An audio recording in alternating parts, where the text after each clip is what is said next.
"This is our house now, old man. You don't get a vote."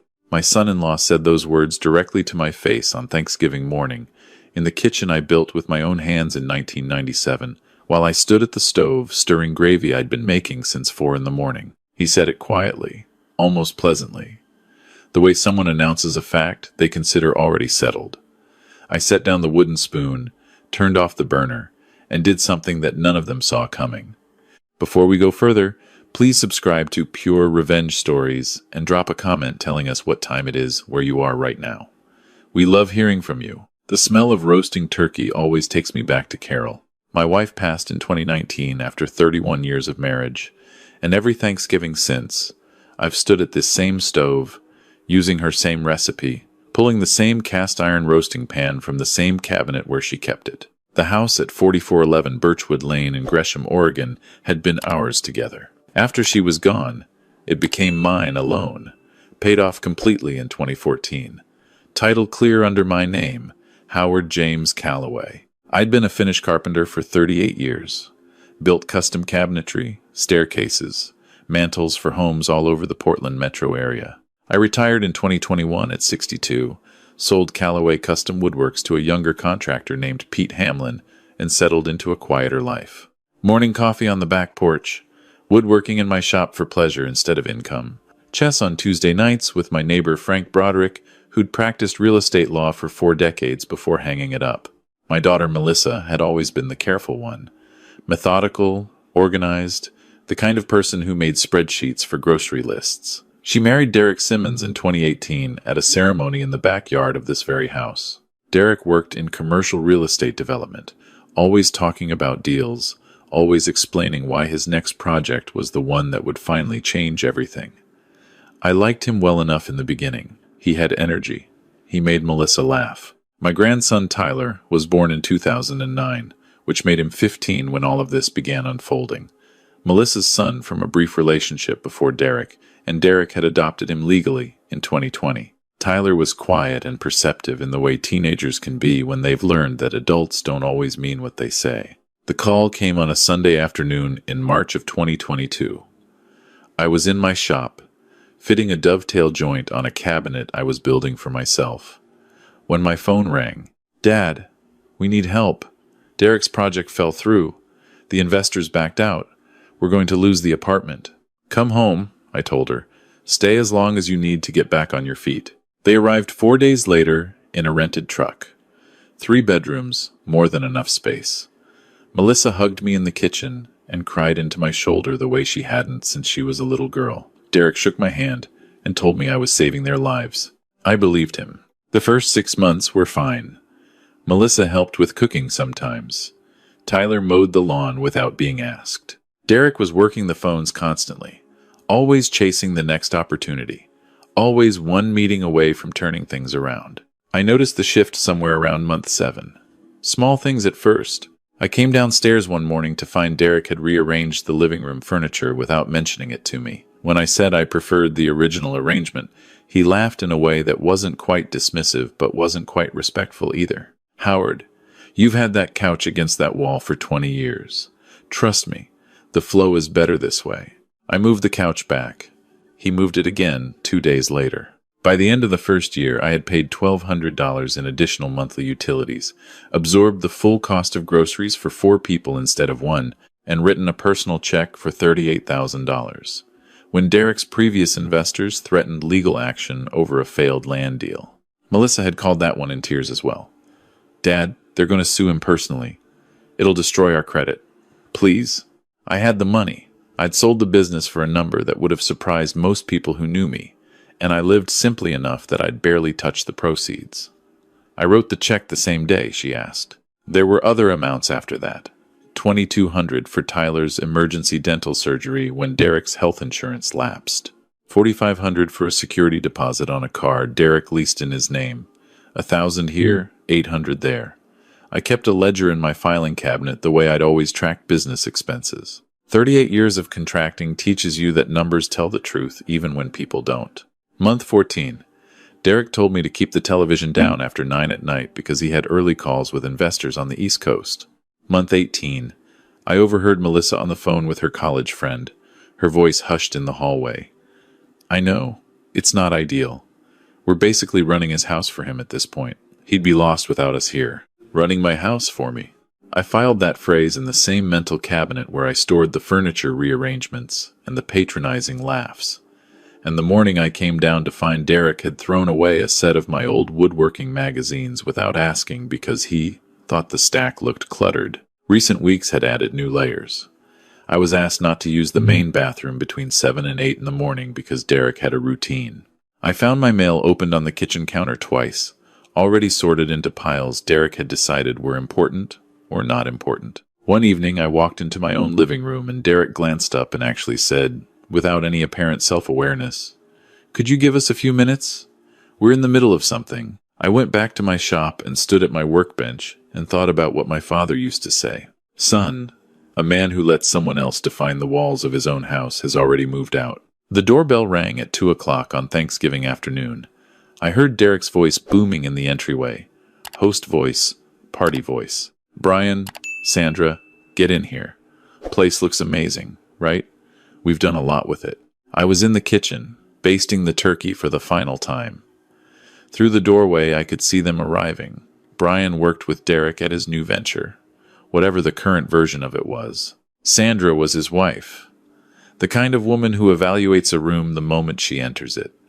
2 other couples followed, people I'd never met. I stepped into the hallway, drying my hands on a dish towel, and extended my hand toward Brian. "Welcome. I'm Howard." Derek's arm materialized between us, his hand landing on Brian's shoulder, pivoting him toward the living room. "Come see what we've done in here." He glanced back at me once. "That's Melissa's dad. He stays with us, helping out around the house. I stood in my own hallway holding my dish towel while Derek led his guests into my living room and began describing his plans to knock out the wall between the kitchen and dining area to open up the space. His hands moved expansively. Brian nodded. Sandra said something about sightlines. Tyler appeared beside me, 16 years old, keeping his voice low. "Grandpa, are you going to let him keep doing this?" I put my hand on his shoulder. "Let's see how dinner goes." I carried the turkey out at 4:30. 22 pounds, bronze, and perfect, the skin crackling exactly the way Carol had taught me to achieve it by rotating the bird twice in the final 40 minutes. Every eye in the room turned. Brian whistled. Sandra leaned forward. "Derek, this is incredible. You really cooked all day?" Derek received this with a modest tilt of his head. "Had to do it right, you know? Thanksgiving's important." I set the platter on the table I'd built myself in 2001 from reclaimed Douglas fir, and I stood in the doorway of my dining room with my empty hands at my sides. Melissa moved to her chair without looking at me. I watched her rearrange a napkin, adjust a water glass, anything to keep her eyes somewhere else. "Everyone find a seat." Derek gestured to the table. I'd set it for 10. 10 places, 10 cloth napkins folded into the peaks Carol had always made. As they settled in, I understood what had happened. The arrangement left no chair at the table for me. A 10th place setting, but no 10th chair. Derek had removed the chair from my end of the table, the head of the table where I had sat for 27 years, and replaced it with a decorative basket of gourds and pine cones. I stood at the edge of my dining room looking at the table I had built, in the house I had built, watching strangers eat the turkey I had been preparing since 4 in the morning.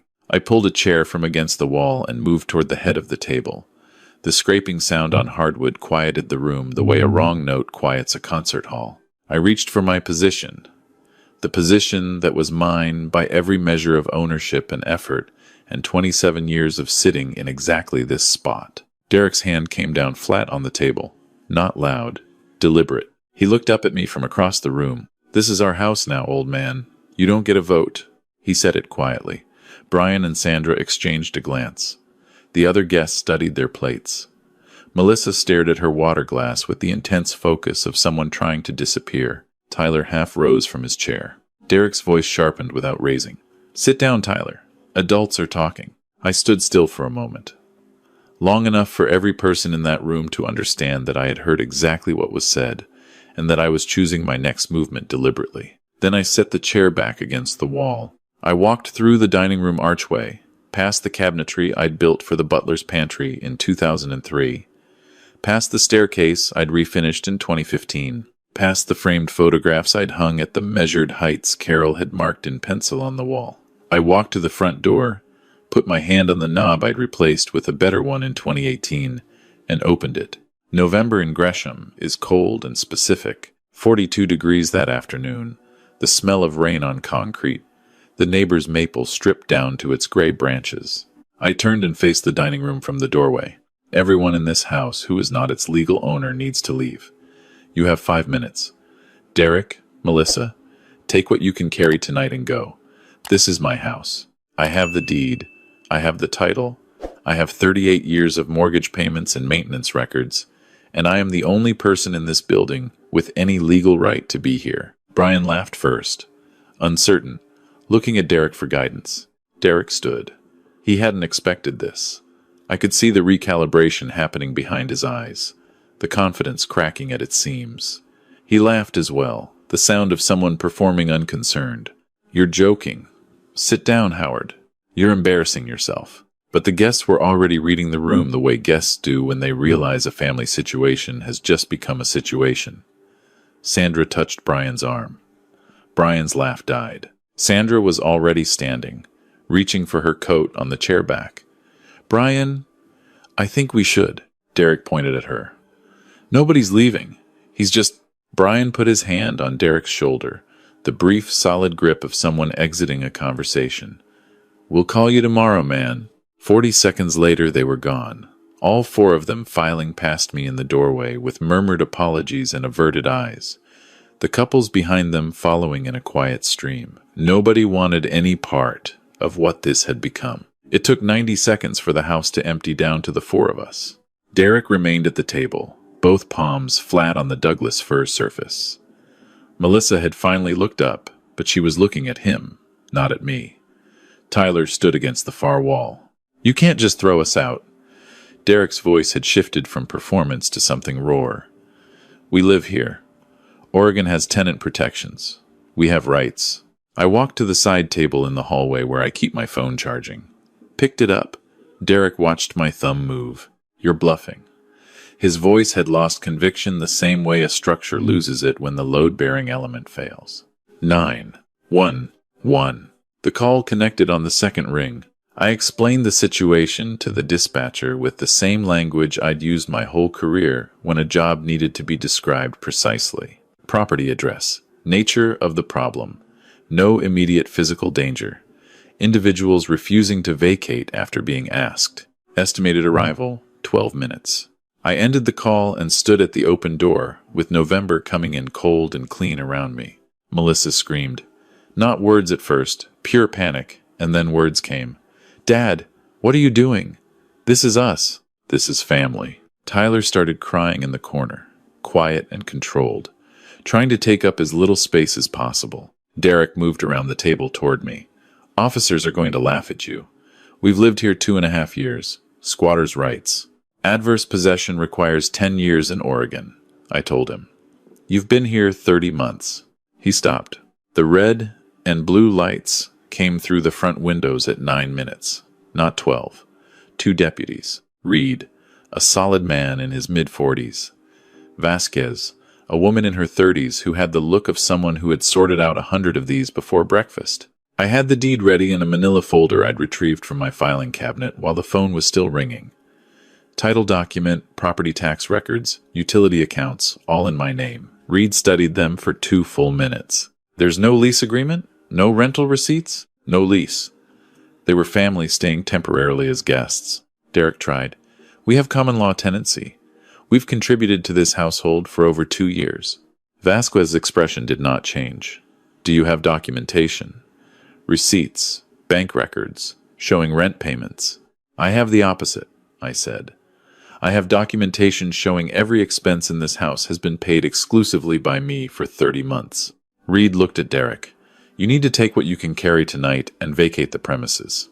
You can arrange to collect remaining belongings through civil process. Melissa came to me then, close enough that I could see her mascara tracking down her face. Dad, please. It's Thanksgiving. We have nowhere to go tonight. I looked at my daughter. My chest pulled hard toward her. I felt it like a physical thing. I've been nowhere in my own home for 2.5 years, I said. Tonight that changes. They packed in 11 minutes. Derek moved fast and angry, throwing things into bags without folding them. Melissa moved slowly, in a state of shock that seemed genuine. Tyler came downstairs last with one backpack and stopped in front of me. Grandpa, I'm sorry. I tried to tell her it was going wrong. I put both hands on his shoulders. You have nothing to answer for. None of this is yours to carry. Is it going to be okay? Eventually. Yes. They filed past me. Derek stopped at the bottom of the porch steps and turned back, his face the color of the brick I'd laid on this walkway in 2006. I'll make sure you regret this. Reed stepped forward from behind me before I could respond. Keep moving, sir. I watched them reach Derek's truck at the curb, watched the doors close, watched the taillights pull away into the November dark. Then I went inside, closed the door, and stood in the silence of my house. I didn't sleep well, not from guilt exactly, more from the strangeness of stillness after 30 months of noise. No footsteps above the ceiling, no television through the wall at 11 at night, no Derek's voice in the kitchen running his version of events to someone on the phone. I woke at 5 and walked through every room at dawn, the way you walk through a property after the last crew has finished and left, looking for what's there and what isn't. Tyler's desk in the guest room, gone. Melissa's reading chair in the corner of the second bedroom, gone. Derek's briefcase collection along the hallway, gone. The dining room table still held the ruins of Thanksgiving, the untouched plates, the turkey, cold and abandoned on its platter. I stood looking at it for a while. At 8 o'clock I called Frank Broderick. He came over in 20 minutes carrying 2 cups of coffee from the cart on Burnside, which is Frank's version of emergency preparedness. We sat on the back porch, in the cold. I saw the squad car, he said. I told him everything, starting with March of 2022 and ending with the taillights at the curb. He didn't interrupt. He had the lawyer's habit of letting a full account finish before responding. When I was done, he was quiet for a moment. Howard, legally, you did it correctly. Deed holder, no lease, no documented rent. Guests asked to leave. I pulled out my ledger. He paged through it slowly. His eyebrows moved. This is thorough. 38 years of contracting. You document or you don't get paid. He stopped at the check register section. $38,000 for the investor dispute. He looked up. Yes. $2,200 for the boys' dental work. Yes. He kept reading. He reached the end. He set it down on the porch table. Howard. Total here is close to $60,000. $62,400 documented, plus 30 months of absorbed living expenses. I was feeding 4 people on my grocery budget. He shook his head slowly. They're going to come at you. Oregon tenant law is broad. Derek's the type who will find a lawyer willing to take a contingency on a long shot. I know. Get someone good now. Don't wait for them to file first. He gave me a name. Patricia Nguyen, Portland, 20 years in property and tenancy law. Doesn't lose.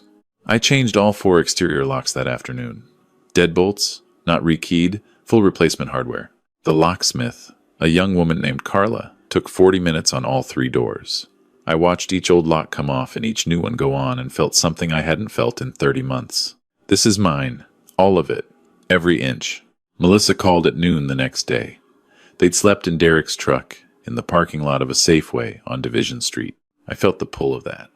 I'm not made of something that doesn't feel a daughter's distress. But then I heard Derek's voice from behind her in the background, his tone low and coaching, and I understood the call for what it was. I told her what I'd been working on. She and Tyler were always welcome to contact me. Derek was not. She needed to make a decision about what that meant. She hung up. I called Patricia Nguyen the following morning and drove downtown to her office on the 11th floor of a building on SW Broadway, which is the kind of address that tells you a lawyer doesn't need to try too hard to impress you. She reviewed my documentation for 45 minutes before she said anything. This is unusually complete, she said. I nodded. Any emails or texts acknowledging the living arrangement as temporary? I pulled out printed email exchanges. One from Melissa in August 2022. Thanks again for letting us use the house while we sort things out, Dad. A text from Derek in November 2022. Once the Hillsborough project closes, we'll get out of your hair. Promise. Patricia read them twice. Your hair. She looked up. He acknowledged it wasn't his house in writing. He did. She leaned back. They'll file a tenancy claim. Derek has the ego for it and a desperation motive. I'll have a response package ready before they serve you. We shook hands on a retainer. I drove home on Highway 26 with the feeling of someone who had made the right preparation at the right time. The process server came on a Tuesday in January, 6 weeks after Thanksgiving. Derek Sterling Simmons versus Howard James Calloway claimed constructive tenancy through continuous occupancy and contribution to household upkeep, seeking declaratory judgment of tenancy rights and damages. I called Patricia that afternoon, and she already knew. The filing had flagged in her system. Their attorney is Ray Teller, she said. He takes long-shot cases on contingency when he's between better work. He's not incompetent, but he doesn't prep well. I went to see Frank that evening. We sat in his study with the filing spread across his coffee table. They're claiming improvements to the property, Frank noted. What did Derek actually do in that house? I thought about it. He painted the downstairs bathroom without being asked, which I hadn't wanted done, and he used the wrong finish, so I had to repaint it myself. He attempted to fix a loose hinge on the back gate and made it worse. Frank looked at me over his reading glasses. That's it? In 2.5 years? Yes. He set the papers down and smiled for the first time. Howard, this is going to be over very fast. The preliminary hearing was held in late February at the Multnomah County Courthouse on SW 4th. Judge Thomas Abernethy, 60-something, with the permanent expression of someone who has seen this particular version of foolishness before. I sat with Patricia. Derek and Melissa sat on the other side with Ray Teller, who arrived with a briefcase that looked optimistic given the circumstances. Derek was wearing a suit that was either borrowed or bought on credit. Melissa looked hollowed out, thinner than I'd seen her. She didn't look at me. Judge Abernethy reviewed the filings for 8 minutes before he spoke. Mr. Teller, your clients have resided at the property for approximately 30 months.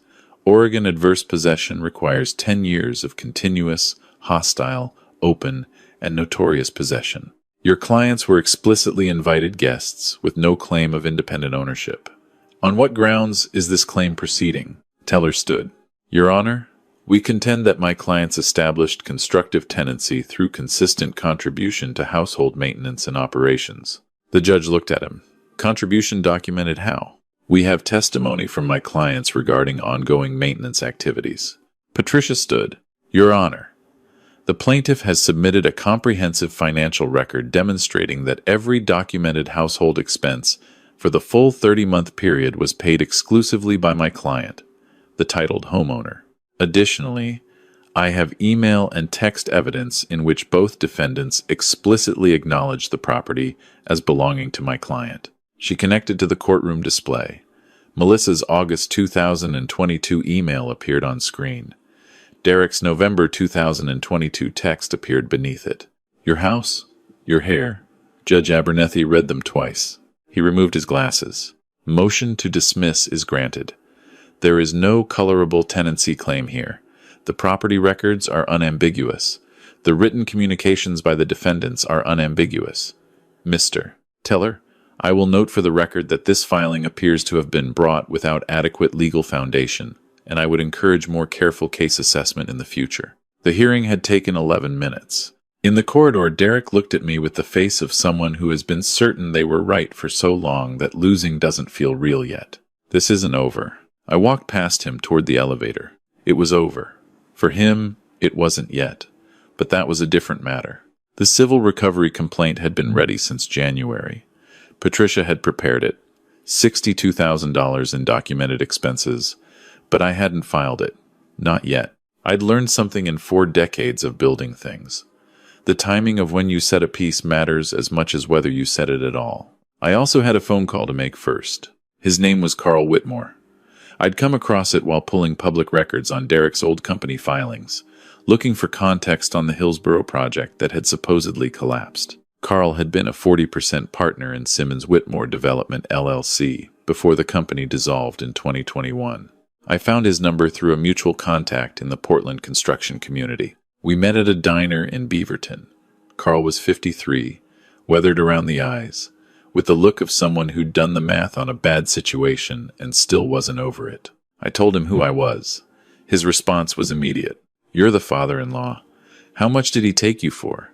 I told him. He shook his head. He told me his version. Simmons Whitmore had handled commercial renovation projects in Washington County from 2018 to 2021. In 2020, a fire damaged one of their renovation sites, a former retail space they were converting to office use. The insurance claim had been filed for $112,000, covering structural damage and business interruption. Actual repair costs had come in at $41,000. Derek had kept the difference. Carl had confronted him. Derek had dissolved the company within 60 days and moved on to the next thing.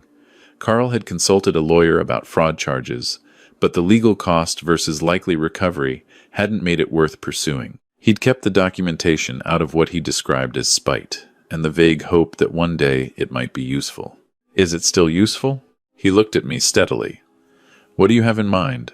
I gave him Patricia's office address. The package arrived 8 business days later. Original insurance claim documents, itemized repair invoices from the contractor of record, internal emails between Derek and the insurance adjuster. $71,000 in excess claim proceeds with Derek's name on the receiving account. Patricia reviewed it for 2 days. Howard, this is a referral to the Oregon Insurance Fraud Unit and potentially to the Multnomah County DA's office. Are you prepared for what that means? He defrauded an insurance company for $71,000. He took $62,000 from me. He told me this is his house. Yes, I'm prepared. She submitted the package as a concerned third party with supporting documentation. The Oregon Insurance Fraud Unit opened a formal investigation the following month. Case number on record. Derek would be contacted for an interview. Potential criminal referral pending review. I was sitting in my shop refinishing a side table I'd been putting off for 2 years when Frank called to tell me. You're enjoying this, Frank said. I'm restoring a piece of furniture I've been meaning to get back to for a long time, I told him. I'm finding it satisfying. He laughed. I'd heard that kind of satisfaction in a lawyer's voice before. You sound exactly like my clients who win. The weeks that followed moved at the pace of institutional processes, which is to say slowly, but with inevitability. Through Frank's network, I learned that Derek's new development venture, whatever it had been called, had gone quiet. The insurance investigation was not a secret in Portland's commercial real estate community, which is smaller than it appears. Nobody wants exposure on their projects through association with an active fraud inquiry. His income, already unclear, evaporated. Tyler texted me in March. Grandpa, can I come over after school on Thursday? I need to talk to someone. I said yes. He came on Thursday and we sat in the shop while I worked the side table. He was quieter than I'd ever seen him, and this was a quiet kid by nature. They fight every night, he said, about money, about you, about the investigation. Mom found out about the insurance thing. What did she say? She said she didn't know. I believe her because she was actually shocked. She screamed at him. She said you'd been right about everything and he'd lied to her from the beginning. He said you should have helped more. She said you helped more than anyone could have been expected to, and he'd thrown it in your face. First time, I thought. First time she said it that way. Tyler leaned against the workbench. Is Mom going to be okay? I thought about how to answer that honestly. She's going to have to decide some things, I said. But she's stronger than she's been acting. I think she'll find that out. Melissa called me in April for the first time since December.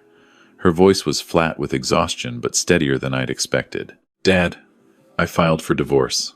I didn't say anything for a moment. I should have done it a year ago, she said. I knew what he was. I kept telling myself it was the circumstances, the pressure, the money stress. I let him do what he did to you because I was scared of losing him, and I lost you instead. And that was a worse trade than I understood until I was standing in it. I let her talk. I didn't fill the silence. I'm not calling to ask you to take it back, she said. The lawsuit, the filing, whatever is happening with the investigation. I know that all has to happen. I'm calling because Tyler needs his grandfather, and because I need you to know that I understand what I did. The divorce was finalized in June. Derek took his truck, which had a loan balance exceeding its value. Melissa kept her car. They split the credit card balances that had accumulated $13,000 each. The IRS had filed a lien against Derek for unreported business income from 2020, amounts still being determined. Neither of them had anything. Bankruptcy petitions followed in July for both. I filed the civil recovery complaint the morning I learned the bankruptcy petitions had been entered, $62,000 against both jointly. Patricia had it ready. It took her 4 minutes to submit. Melissa called when she was served. Her voice was steady. How much? 62,400. Fully documented. I know. I expected it. I deserve it. What are the terms? We'll let the court set them, I said. But I'll tell you now. I'm not looking to destroy you. I'm looking for accountability. There was a long silence. Then, that's fair. That's actually fair. The hearing was scheduled for September in Multnomah County Civil Court, the same building where the first case had lasted 11 minutes. I dressed carefully that morning. A navy sport coat I'd bought the day I signed the sale papers on Callaway Custom Woodworks. The watch Carol had given me for our 25th anniversary. My father's belt buckle, plain brass, worn smooth. Frank drove. We didn't talk much on the way in. He'd been through enough courthouse mornings to know that some of them don't need narration. Melissa was already in the corridor when we arrived, sitting alone on a bench, wearing clothes from her retail job. She'd started working at a hardware store in Northeast Portland, which I thought was either coincidental or intentional. She stood when she saw me. Derek wasn't there. His attorney had filed a response, but Derek himself was absent, which Patricia told me later was typical for people who can't stand the reality of what they've created. Judge Abernethy again. He recognized the parties with what I interpreted as tired amusement. We meet again, Mr. Callaway, Miss Simmons. I understand we have a civil recovery claim today. Patricia presented the documentation methodically. Bank statements, canceled checks, the ledger entries, the email chain, the same materials that had existed all along, now assembled for a different purpose. The opposing attorney, a different one this time, offered what he could. His client had no assets.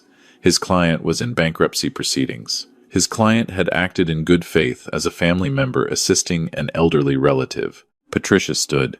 Mr. Callaway is 64 years old, Your Honor. He built his own business over 38 years.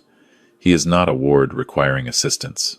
He was the owner and financial provider of the household in question, and the documentation shows clearly that both defendants received $62,000 in direct financial support over 30 months, in addition to full living expenses, and promised repayment on multiple occasions in writing. She pulled up Derek's November 2022 text on the courtroom display.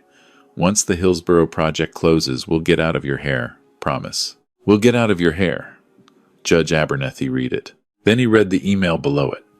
Then he looked at me for a moment before looking at the documents again. I've reviewed the supporting materials submitted, he said.